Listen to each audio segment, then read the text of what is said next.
السلام علیکم دوستوں، جب سے سردیاں گئی ہیں ایک عجیب واقعہ ہر دوسرے تیسرے دن روز دیکھنے کو ملتا ہے۔ جب میں آفس سے گھر جاتا ہوں، راستے میں ایک چوک پڑتا ہے جسے منسب کمیٹی کی طرف سے بڑے خوبصورت باغچے کی شکل دے دی گئی ہے۔ میں وہاں ایک بوڑھے حاجی صاحب کو تنہا باغچے کی جالی کے ساتھ کھڑے ہوئے دیکھتا ہوں۔ کبھی کبھار وہ ایک چھڑی پکڑے ہوئے، کبھی کبھار پانی کی بوتل، لیکن کسی تخیل کی دنیا میں کھوئے معلوم ہوتے ہیں۔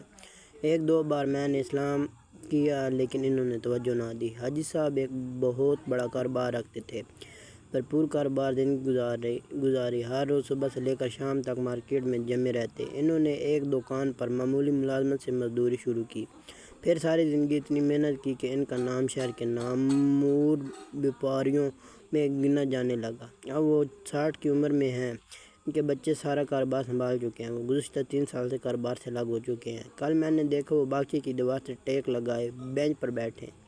میں نے سامنے والی دکان سے شوگر فری 7 اپ کی بوتل خریدی اور ان کے پاس جا کے سلام کر کے بیٹھ گیا۔ انہوں نے سلام کا جواب دیا، میں نے بوتل بڑھا دی۔ انہوں نے مسکراتے ہوئے بوتل پکڑی اور بولے، رانا صاحب آپ کو کیسے پتا مجھے شوگر ہے؟ میں نے کہا، حاجی صاحب جہاں سے آپ شوگر ٹیسٹ کرواتے ہیں میں بھی وہیں چیک کرواتا ہوں، اسے بھی جاننا نہ میرا مشغلہ ہے۔ وہ بوتل کے چھوٹے چھوٹے گھونٹ لگاتے ہوئے مسکرا رہے تھے، لیکن مجھے ان کی مسکراہٹ سے عجیب کرب و ملال پھوٹنا نظر آ رہا تھا۔ میں نے ہمت کی اور پوچھا، آپ کو بہت دن سے ایک وقت یہاں تنہا اداس بیٹھا دیکھتا ہوں، کیا وجہ ہے، کیا پریشانی ہے؟ میں آپ کی بات سن سکتا ہوں، مجھے اپنا پریشانی، غم یا بے چینی، خود جو بھی کیفیت ہے بیان کیجیے، مجھ سے جو بن پڑا ضرور کروں گا۔ حاجی صاحب نے چھوٹے چھوٹے گھونٹ جاری رکھے اور کشمکش میں مبتلا تھے، جیسے کچھ کہنا چاہتے ہیں لیکن کہہ نہ پاتے ہوں۔ نے قریب ہو کر ان کو کانپتے ہاتھوں پر ہاتھ رکھا اور بولا، حاجی صاحب میں آپ کے بیٹوں جیسا ہوں، بول ڈالیے، دل کا غبارہ ہلکا کر دیجیے۔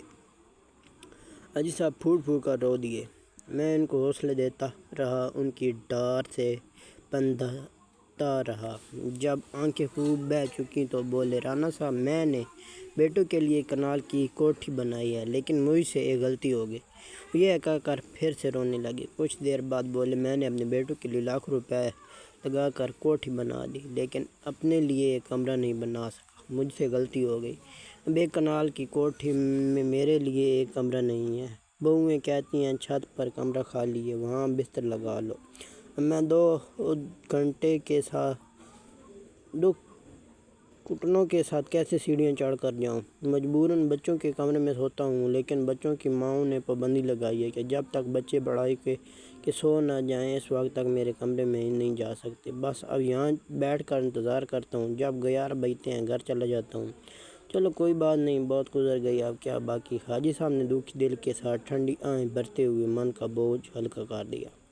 لیکن میرے دل و دماغ میں رنج والے کی آندھی چلنے لگی۔ میں کچھ دیر مبہوت رہا، پھر پوچھا، حاجی صاحب آپ اپنے بیٹوں کو بتائیں، رانا صاحب مکافات عمل ہے، اپنے ہاتھوں کی کمائی ہے، جو بویا تھا آج کاٹ رہا ہوں، لیکن میں ان سے ہر حال میں راضی رہنا چاہتا ہوں، تاکہ کل کو میرے پوتے اپنے باپ کو یوں بے یار مددگار نہ چھوڑے۔ رانا صاحب میری بات کو یاد کر لیں، اپنے لیے کمرہ بنانا نہ بھولنا، اور نہ ہی کبھی اپنے والدین سے غفلت برتاؤ، ورنہ اس جہاں میں بدلہ مل رہے گا۔